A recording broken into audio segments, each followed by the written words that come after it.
Bakyo, ganito.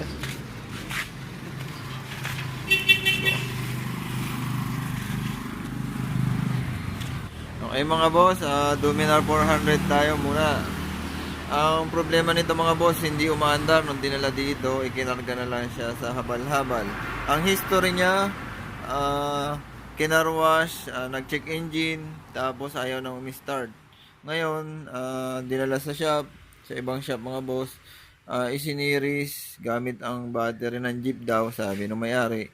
Hindi pa rin siya umandar. And then, binaklas yung starter motor, yun yata yung mga ginawa. Pero sa ngayon, i-diagnose muna natin kung meron siyang trouble code. Ay ngayon, hindi gumana yung sa aking diagnostic port. Ang ginawa ko na lang, nag-pin out na lang tayo ng panibago para ma-check natin. I-on ko. Yan. Ngayon, diagnose natin kung meron nga siyang naging problema sa mga sensor.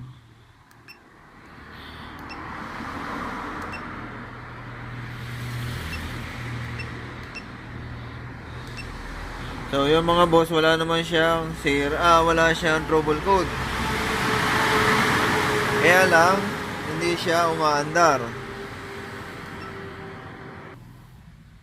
Yan mga boss ang problema niya. Hindi siya nag-i-start. Ayan mga boss, nakuha ko na ang sira nito. Ang naging problema niya kaya ayaw umandar ay yung ground nag-loose dun sa baba. Yan, yung ground ng battery mga boss, di ba dito? Maluwag ito kasi naglagay sila ng ground hindi ganong mahigpit. Tapos yung doon sa ilalim,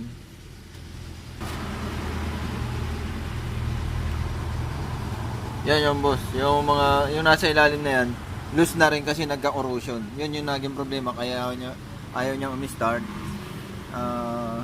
Tapos yung isang concern nito, pag hinahataw naman daw, pumapalya, gawa naman ito. Kasi dito ang tayo niyan, tapos meron niyang yan.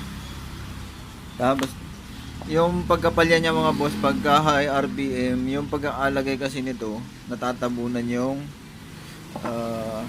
air intake. At tapos yung air filter niya, papalitan na rin. So yung mga boss, yan lang ang sira niyan. Gagana na uli si Dominar. Ito nga pala mga boss, dinala sa akin na yung starter motor lang kasi hindi raw umiikot. Yan, kaya hindi nakabaklas pa. Pero nung tinesting ko naman, umiikot naman siya. Ibig sabihin na andyan nga ang problema sa may battery. Tapos yun, na-notice ko nga, ang problema niya ay yung ground lang. Kasi in-scan ko naman siya, wala naman siyang fault code. Ayun mga boss, basta naging problema nitong Dominar na ito ay nai-on mo yung susi. Yan, nagiging ganyan yan. Pero pag pindot mo, hindi siya i-start kasi namamatay yung display na yan. Pero pag pinakinggan mo yung fuel pump, gumagana siya.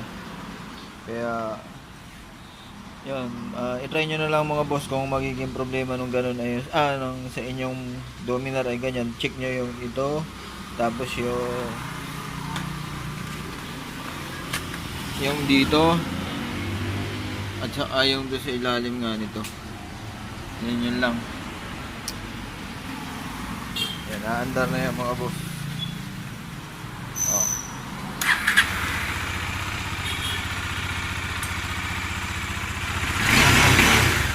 Yan, magtatanggal muna ako mamaya ng service reminder icon kasi may nakalabas. Yan mga boss, hanggang dito na lang.